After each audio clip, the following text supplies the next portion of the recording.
du Fils et du Saint-Esprit. Amen. Nous sommes aujourd'hui le dimanche 23 janvier. L'Esprit de Dieu repose sur moi. L'Esprit de Dieu m'a consacré. L'Esprit de Dieu m'a envoyé proclamer la paix, la joie. Aujourd'hui, nous sommes le dimanche 23 janvier. Évangile de Jésus-Christ selon saint Luc. Beaucoup ont entrepris de composer un récit des événements qui se sont accomplis parmi nous, d'après ce que nous ont transmis ceux qui, dès le commencement, furent témoins oculaires et serviteurs de la parole. C'est pourquoi j'ai décidé moi aussi, après avoir recueilli avec précision des informations concernant tout ce qui s'est passé depuis le début, d'écrire pour toi, excellent Théophile, un exposé suivi, afin que tu te rendes bien compte de la solidité des enseignements que tu as entendus. En ce temps-là, lorsque Jésus, dans la puissance de l'Esprit, revint en Galilée, sa renommée se répandit dans toute la région. Il enseignait dans les synagogues et tout le monde faisait son éloge. Il vint à Nazareth où il avait été élevé. Selon son habitude, il entra dans la synagogue le jour du sabbat et il se leva pour faire la lecture. On lui remit le livre du prophète Isaïe.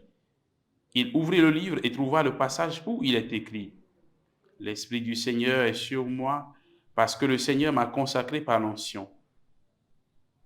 Il m'a envoyé porter la bonne nouvelle aux pauvres, annoncer aux captifs leur libération et aux aveugles qu'ils retrouveront la vue, remettre en liberté les opprimés, annoncer une année favorable accordée par le Seigneur. » Jésus referma le livre, le rendit au servant et s'assit.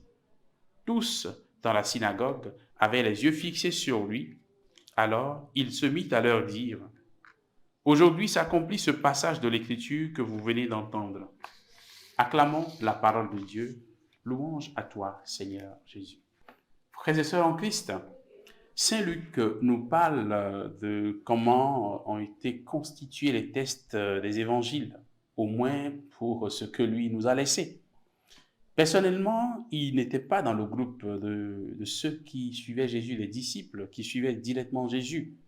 Mais après avoir donc recueilli beaucoup de témoignages de la part de ceux qui ont été témoins oculaires, qui ont vu eux-mêmes Jésus agir, Jésus faire des choses, qui ont entendu Jésus, etc., il se met donc à composer un récit. Il se met donc à mettre par écrit ce qu'il a entendu de ces témoins oculaires, de ceux qui ont vécu avec Jésus. Beaucoup d'autres l'ont fait au même moment pratiquement que lui. Ce qui est important, c'est que Luc a recueilli ses enseignements et les a mis par écrit. Puisqu'au départ, l'enseignement se faisait de façon orale.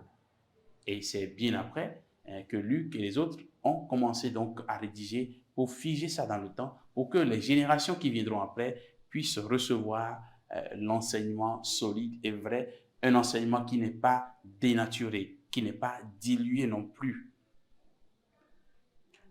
C'est cet écrit de Luc que nous avons dans l'évangile que lui nous a laissé. Ce sont des enseignements solides, des enseignements sûrs, de sources sûres. Saint Luc dit ceci, afin que tu te rendes bien compte de la solidité des enseignements que tu as reçus.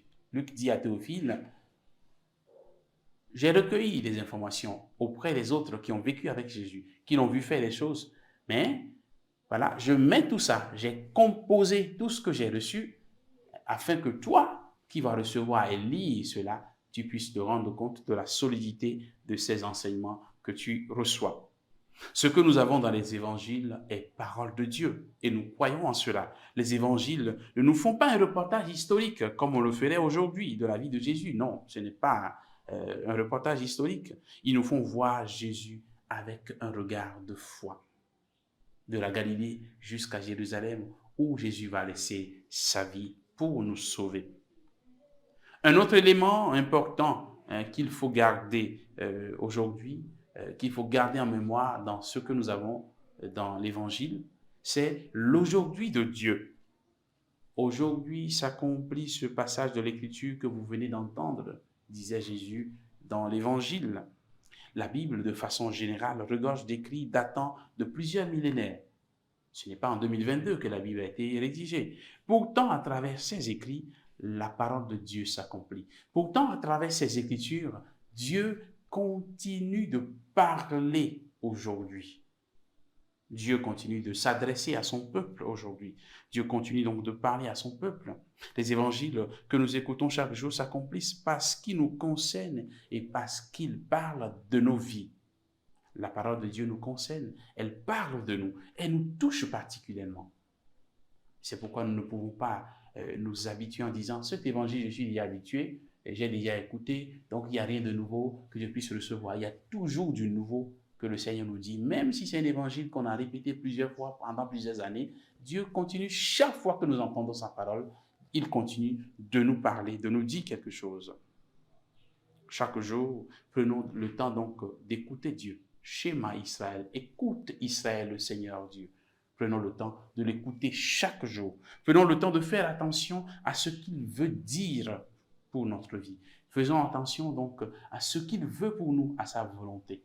Qu'il nous bénisse, qu'il nous garde dans sa paix, qu'il nous donne la grâce de nous mettre à l'écoute suffisante de sa parole qui est lumière et vie. Au nom du Père et du Fils et du Saint-Esprit. Amen.